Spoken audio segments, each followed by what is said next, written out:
Habari yako mteule, kwa siku ya leo nitafanya kisomo, na hiki ni kisomo cha nyota zote, lakini mara nyingine huwa sihitaji karata au kitu chochote chenye uthibitisho wa nje kwa ajili ya kufikisha ujumbe wangu, kwa sababu silaha ipo ndani yangu, haipo nje. Kwa hiyo kwa siku ya leo, kutokana na energy iliyopo muda huu, utajikuta ukipata msukumo wa kufanya marekebisho makubwa sana katika maisha yako. Marekebisho haya yatakusukuma kufikia hatua ambayo itakuhitaji kurudisha balance juu ya mwelekeo wa maisha unaoendelea. Kwa hiyo ukiona siku ya leo unapata msukumo wa kuachilia kitu chochote au wa kukaa mbali na kitu chochote ambacho unahisi hakistahili kuendelea kubaki kwenye maisha yako, basi usisite kufanya hivyo, kwa sababu energy iliyopo katika siku ya leo ni energy ambayo inakuhitaji kurudisha balance juu ya vile vinavyoendelea katika ulimwengu wako wa nje na ulimwengu wako wa ndani. Na marekebisho haya ambayo utajikuta ukipata msukumo huu kwa ajili ya kuyafanya, ni marekebisho ambayo hayatakuhitaji tu kurudisha balance juu ya kile kinachoendelea nje yako, kwa sababu matokeo yanaanzia ndani.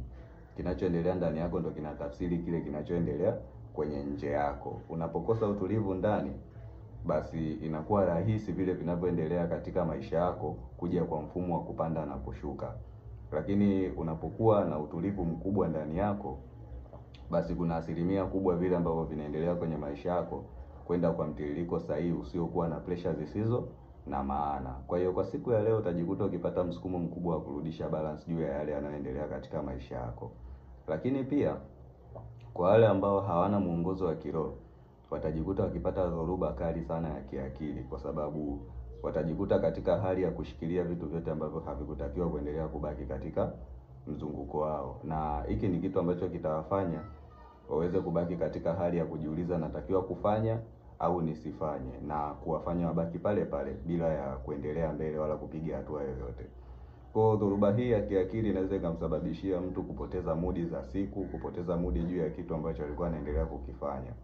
Kwa hiyo unapoona hofu ya akili inakuja ikiwa na maswali mengi juu ya kile unachotakiwa kukiachilia, basi jaribu kuisikiliza sauti yako ya ndani, kwa sababu sauti yako ya ndani ndio kitu ambacho hakiwezi kukudanganya, na ni kitu ambacho kitakuongoza katika njia sahihi.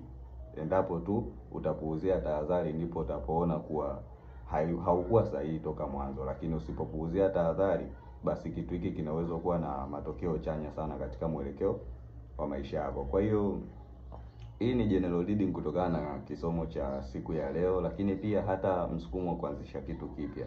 Endapo utajikuta ukiwa na mawazo kwa ajili ya kupangilia ratiba yako juu ya yale ambayo ulikuwa unahitaji kuyatimiza, au kuna jambo ambalo ulikuwa unahitaji kulifanya lakini ulikuwa huelewi unaanzia wapi, basi siku ya leo ni siku nzuri kwa ajili ya kukaa chini na kupanga mipango juu ya kile ambacho unahitaji kukikamilisha. Kwa hiyo haya ni marekebisho makubwa yanayotokana na energy iliyopo siku ya leo, na energy hii itakufanya uwe na msukumo huu ambao utakuelekea katika hatua zenye matokeo chanya. Kwa hiyo chukua kile kinachokuhusu kutokana na nilichokuambia, na hii ni general reading nikimaanisha kisomo cha nyota zote. Na kwa wale wote ambao mtahitaji huduma za kiroho, basi tusisite kuwasiliana. Namba yangu ipo kwenye profile, lakini pia usipoiona unaweza ukanicheki DM, nitakupa na tutawasiliana kwa usahihi zaidi.